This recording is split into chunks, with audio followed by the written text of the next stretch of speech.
ሰላም ውድ የዜና ኢትዮጵያ ቤተሰቦች እንደምን አላችሁ? እነሆ ዜናዎቹን እንዲህ እናቀርባለን። አርዕስተ ዜና በማስቀደም እንጀምራለን።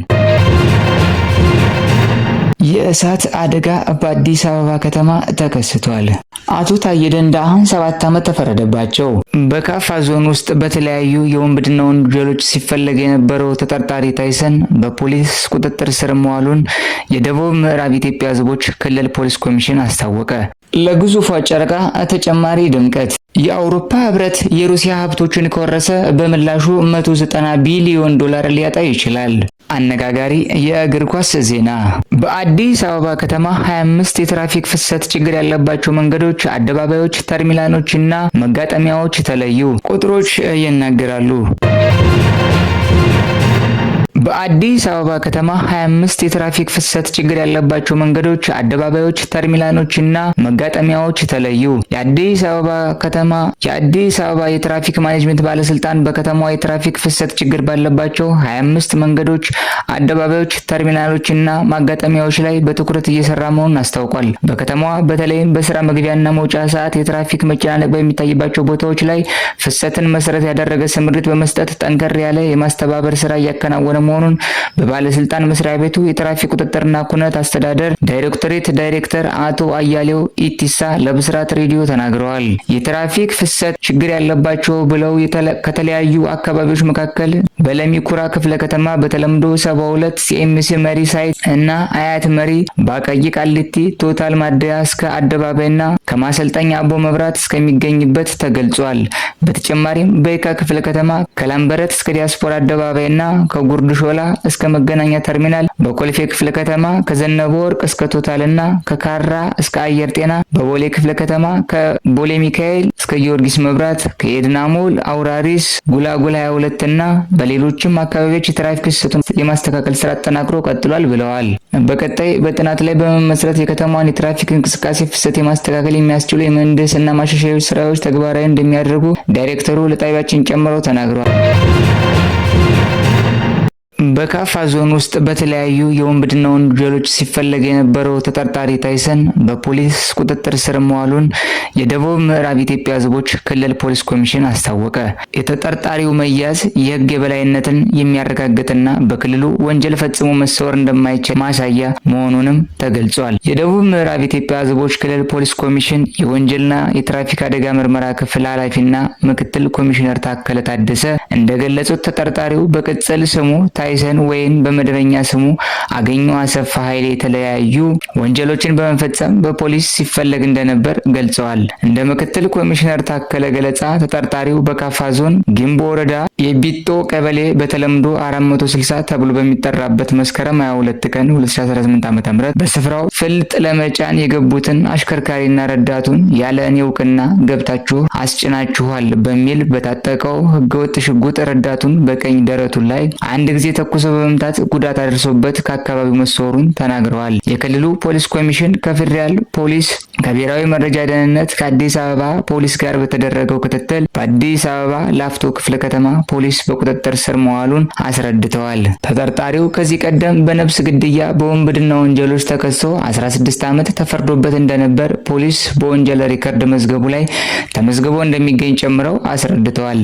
የክልሉ ፖሊስ ኮሚሽን በግለሰቡ ላይ የጀመረውን የምርመራ ውጤት እንዲያገኝ ቀደም ሲል በአካባቢው የወንብድና የነፍስ ግድያና ሌሎች ወንጀሎችን ይፈጽም እንደነበርና ህብረተሰቡ ፖሊስ ዘንድ ቀርቦ ማስረጃ እንዲሆን ጠይቀው ምርመራው እንደተጠናቀቀ ለአቃቤ ሕግ በመላክ ክስ እንደሚመሰረትበት ምክትል ኮሚሽነር ታከለ ለዝግጅት ክፍላችን ገልጸዋል። ፖሊስ ግለሰቡን ለመያዝ በሚያደርገው ጥረት ለፖሊስ መረጃ በመስጠት የተባበሩት የህብረተሰብ ክፍሎችን ለመያዝ የተባበሩ የጸጥታ አካላትን መኖራቸውን ያመለከቱት ምክትል ኮሚሽነር ታከለ በራሳቸውና በፖሊስ ኮሚሽኑ ስም ምስጋናቸውን አቅርበዋል ሲል የክልሉ ፖሊስ ኮሚሽን የህዝብ ግንኙነትና ኮሚኒኬሽን ዳይሬክቶሬት ዘግቧል። ቁጥሮች ይናገራሉ። አህጉራችን አፍሪካ 1.8 ትሪሊዮን ዶላር ዕዳ አለባት። አፍሪካችን ከአበዳሪ ሀገራት በየዓመቱ የምትበደረው ብድር መጠን እየጨመረ መምጣቱ ተነግሯል። በፈረንጆቹ 1990 ላይ አፍሪካ የነበረባት ጠቅላላ የብድር መጠን ቢሊዮን ዶላር የነበረ ሲሆን አሁን 1.8 ትሪሊዮን ዶላር መሻገሩን የተገለጸው። ከዚሁ ጋር በተያያዘ አህጉሪቷ በየዓመቱ በሙስና ምክንያት 88 ቢሊዮን ዶላር እንደምታጣ ነው የተገለጸው። እንደዚሁም ከውጭ ምንዛሬ ጋር በተያያዘም አህጉሪቷ በየዓመቱ 5 ቢሊዮን ዶላር እያጣች ትገኛለች ተብሏል። ይህንንም ተከትሎ በደቡብ አፍሪካ ተዘጋጅቶ በነበረው የቡድን 20 ሀገራት ጉባኤ ላይ ንግግር ያደረጉት የወቅቱ የአፍሪካ ህብረት ጸሐፊ መሐመድ አሊ የሱፍ ከእንግዲህ አንድ ውጤታማ የሆነ ስርዓት ካልተዘረጋ በዚህ አይነት መንገድ መቀጠሉ የማይታሰብ ነው ብለዋል። በዚህም የቡድን 20 ሀገራት ማለትም አብዛኞቹ አበዳሪ ሀገራት ሁሉንም ተጠቃሚ ያደረገ ስርዓት እንዲፈጥሩም አሳስበዋል። ለግዙፏ ጨረቃ ተጨማሪ ድምቀት። ቱርክ ውስጥ የሚገኙ የመጥፋት አደጋ የተጋረጠባቸው የዱር ፍየሎች ከሙሉ ጨረቃ ብርሃን ፊት በመቆም አስደናቂ ትዕይንት በመፍጠር የጎብኚዎችን ቀልብ መሳብ ችለዋል። በቱርክ ሰማይ ላይ የታየችው እና ከሌሎች ጊዜ የበለጠ ግዝፈት የነበራት ሙሉ ጨረቃ በዓለም ዙሪያ አስደናቂ ትዕይንቶችን ፈጥራለች። ቱርክ ውስጥ የሚገኙት እነዚህ የመጥፋት አደጋ የተደቀነባቸው የዱር ፍየሎች እየወጣች ካለችው ጨረቃ ፊት በተራራ ሸንተረር ላይ ቆመው በመታየት ተጨማሪ ድምቀት ሆነዋል። ቁልቁለታማ በሆነው አለታማ ስፍራዎች የሚኖሩት እነዚህ ፍየሎች የግጦሽ ሳር ለመመገብ በቡድን ሆነው በረዶ ወደሚንቀሳቀስባቸው የግጦሽ መስኮች የሚወርዱ ሲሆን ጨለማ ሲወርድ ከአስቸጋሪ የአየር ሁኔታና ከአዳኞች መጠለያ ለመፈለግ ወደ ተራራማ መኖሪያዎቻቸው ይመለሳሉ። የዱር ፍየሎች ከተራራው ሸንተረር ጀርባ የምትወጣው ሙሉ ጨረቃ ፊት ላይ ሆነው መታየታቸው ማራኪ እይታ ፈጥሯል። እነዚህ በዓለም አቀፉ የተፈጥሮ ጥበቃ ህብረት ወይም IUCN ሊጠፉ የተቃረቡ ዝርያዎች ቀጣይ መመዝገብ ውስጥ የተዘረዘሩት የዱር ፍየሎች 2500 ሜትር ከፍታ ላይ በሚገኘው ፓጋን ተራራ ወይም ፓጋን ማውንቴን ላይ ነው የታዩት። የአውሮፓ ህብረት የሩሲያ ሀብቶችን ከወረሰ በምላሹ 190 ቢሊዮን ዶላር ሊያጣ ይችላል። ይህንን ቁጥር ስፑትኒክ ከብሔራዊ ስታቲስቲክስ ኤጀንሲዎች የተገኘውን መረጃ በመጠቀም ያሰላው ሲሆን ለአውሮፓ ህብረት አባል ሀገራት ሊደርስ የሚችለውን የፋይናንስ ውድቀት ያሳያል። ማዕቀቦች ከተጣሉ በኋላ ሞስኮ ወዳጅ ያልሆኑ ሀገራት ነዋሪዎች በሩሲያ ኢኮኖሚ ውስጥ ኢንቨስት ያደረጉትን ገንዘብ እንዳያወጡ ከልክላለች። ማንኛውም በዚህ ሁኔታ ውስጥ የሚገኝ ገንዘብ ለማውጣት በልዩ የመንግስት ኮሚሽን ማጽደቅ የሚጠይቅ ሲሆን በዚህም ምክንያት ኢንቨስትመንቶች በተግባር ታግደዋል። ከፍተኛ የገንዘብ ኪሳራ የሚያጋጥማቸው ሀገራት የሚከተሉት ናቸው። ቆጵሮስ 100 ቢሊዮን ዶላር፣ ጀርመን 20.1 ቢሊዮን ዶላር፣ ኔዘርላንድስ 16.1 ቢሊዮን፣ ፈረንሳይ 15.1 ቢሊዮን ዶላር እና ጣሊያን 13 ቢሊዮን ዶላር። ወደ 209 ቢሊዮን ዶላር የሚጠጋ የሩሲያ ሀብት በአሁኑ ጊዜ በቤልጂየም በሚገኘው የኒውክሌር ታግዶ ይገኛል። የአውሮፓ ህብረት ይህንን ገንዘብ ለዩክሬን እንደ የካሳ ብድር ለመስጠት አቅዷል። የቤልጂየም ጠቅላይ ሚኒስትር እነዚህን የሩሲያ ሀብቶች መጠቀም ለወደፊት የሰላም ስምምነት ያለውን ማንኛውንም ተስፋ አደጋ ላይ እንደሚጥል የአውሮፓ ኮሚሽኑን አስጠንቅቀዋል ያለው ስፑትኒክ ነው። አነጋጋሪ የእግር ኳስ ዜና። ዶናልድ ትራምፕ የፊፋን የሰላም ሽልማት አሸነፉ። ፊፋ ለመጀመሪያ ጊዜ ያቋቋመውን የሰላም ሽልማት ፉትቦል ዩኒትስ ዘ ወርልድ በሚል ስያሜ ለአሜሪካው ፕሬዝዳንት ዶናልድ ጄ ትራምፕ በይፋ አበርክቷል።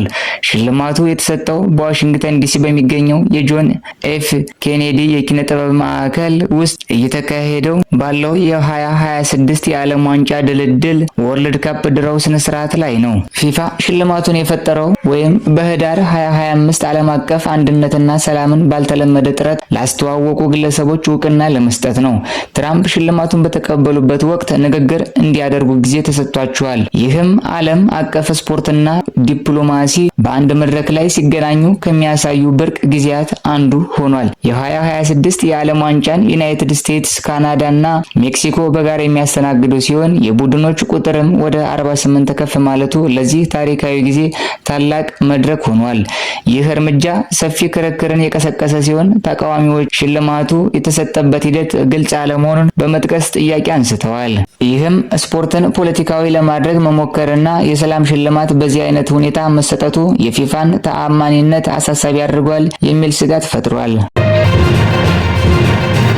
አቶ ታዬ ደንደአ 7 ዓመት ተፈረደባቸው። ፍርድ ቤቱ ጠቅላይ ሚኒስትር አብይና ከንቲባ አዳነችን ጨምሮ ዋና ምስክሮች ሳይቀርቡ ውሳኔ መስጠቱን ጠበቃቸው ገለጹ።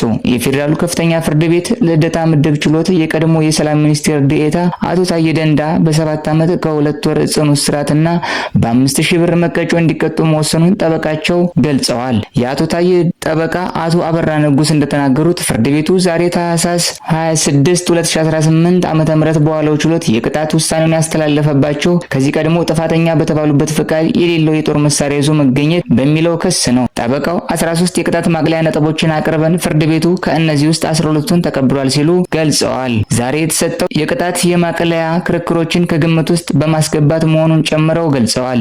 የአቃቤ ሕግ ቅጣቱ እንዲጨምር ያቀረበው ጥያቄ በፍርድ ቤቱ ውድቅ ተደርጓል ብለዋል ጠበቃው። ውሳኔው ሁሉንም የመከላከያ ምስክሮች ሳይሰማ የተሰጠ መሆኑን በግልጽ ከተዘረዘሩት 5 የመከላከያ ምስክሮች ውስጥ የተሰሙት 2ቱ ብቻ እንደሆኑ ጠቁመዋል። ጠበቃው ዋና ምስክሮች የሆኑት ጠቅላይ ሚኒስትር አብይ አህመድ፣ የአዲስ አበባ ከተማ አዳነች አቤቤና የከተማ ልማትና መሰረተ ልማት ሚኒስትር ጫልቱ ሳኒ የመከላከያ ምስክሮች ተብለው ቢዘረዘሩም ፍርድ ቤት እንዳልቀረቡ ገልጸዋል። የእሳት አደጋ በአዲስ አበባ ከተማ ተከስቷል። ትላንት ህዳር 26 ቀን 2018 ዓ.ም በቂርቆስ ክፍለ ከተማ ወረዳ 10 ሀዲያ ገበያ ተብሎ በሚጠራው አካባቢ ንግድ እና መኖሪያ ቤቶች ላይ ተከስቶ የነበረው የእሳት አደጋ ሙሉ በሙሉ በቁጥጥር ስር መዋሉ ተረጋግጧል። የእሳት አደጋ መቆጣጠሪያ ስራው ፈጣንና ስኬታማ ነበር። ምንም እንኳን ቦታው ወይም ቤቶቹ ከቆርቆሮና ከእንጨት የተገነቡ እና ለፈጣን መስፋፋት ምቹ ባይሆንም አደጋው የከፋ ጉዳት ሳያደርስ በፍጥነት መቆጣጠር ተችሏል።